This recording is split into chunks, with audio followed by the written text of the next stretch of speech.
প্রতিষ্ঠানগুলো এমপিও ভুক্তির জন্য আমাদের সহযোগিতার হাত বাড়িয়ে দিয়েছেন। আশা করছি স্যারের নেতৃত্বে আমরা মাননীয় প্রধানমন্ত্রীর সাথে আমাদের এমপিও ভুক্তির দাবির সাক্ষাৎ পাব এবং আমাদের শিক্ষা প্রতিষ্ঠানগুলো এমপিও ভুক্ত হবে।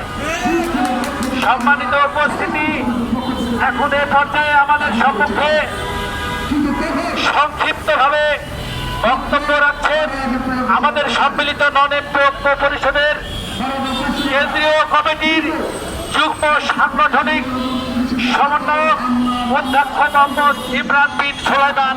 তাকে সংক্ষিপ্ত আকারে কিছু বলার জন্য অনুরোধ করছি। আউযু বিল্লাহি মিনাশ শাইতানির রাজিম। বিসমিল্লাহির রহমানির রহিম। সম্মিলিত নন এমপিও ঐক্য পরিষদ কেন্দ্রীয় কমিটি কর্তৃক আয়োজিত স্বীকৃতিপ্রাপ্ত সকল নন এমপিও শিক্ষা প্রতিষ্ঠান এমপিও ভুক্তির দাবিতে আজকের চতুর্থ দফার লাগাতার অবস্থান কর্মসূচির 18তম দিনে কেন্দ্রীয় কমিটির সমন্বয়কৃত সারা দেশ থেকে আগত নন এমপিও শিক্ষা প্রতিষ্ঠানের শিক্ষক ভাই বোনেরা উপস্থিত আছেন।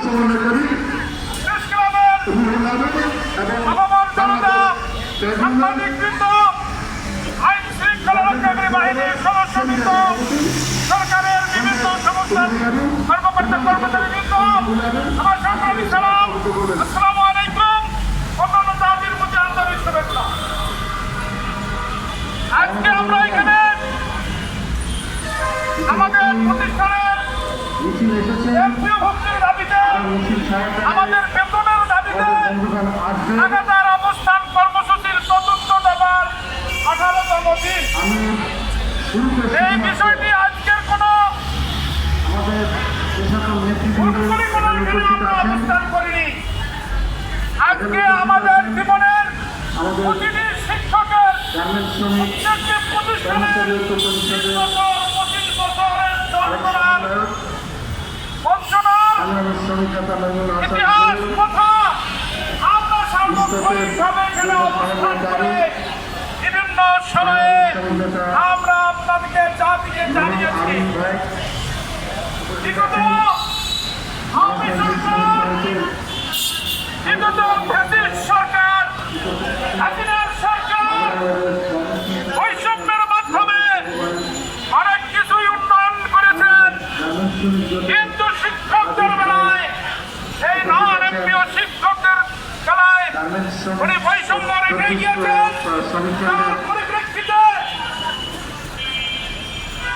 ছাত্র জনতার গণঅভ্যুত্থান করে তিনি দেশ ছেড়ে পালিয়ে যেতে বাধ্য হয়েছেন। তার পরিপ্রেক্ষিতে যে সরকার গঠিত হয়েছে বৈষম্য বিরোধী আন্দোলনের সরকার, ইন্টারিম গভর্নমেন্ট, এই গভর্নমেন্টের আমলে আমরা এখানে 87 দিন অবস্থান করেছি। যার প্রেক্ষিতে আমাদের প্রতিষ্ঠানগুলো এমপিও ভুক্তির জন্য সমস্ত কার্যক্রম আমরা সম্পন্ন করতে সক্ষম হয়েছিলাম। বন্ধুরা আমার, আমাদের নীতিমালার সংশোধন সরকার আপডেট করা, আবেদন গ্রহণ করা, যাচাই বাছাই সম্পন্ন করে তালিকা প্রকাশের পর্যায়ে নিয়ে যাওয়া হয়েছিল। বন্ধুরা আমার, কিন্তু কিছু কুচক্রী মহল, কিছু যারা চায় না দেশের মানুষ, খেটে খাওয়া মানুষ, তাদের সন্তানরা এই সমস্ত প্রতিষ্ঠানে লেখাপড়া করে মানুষ হয়, দেশের বিভিন্ন দেশের সেবায় নিয়োজিত থাকেন। কিছু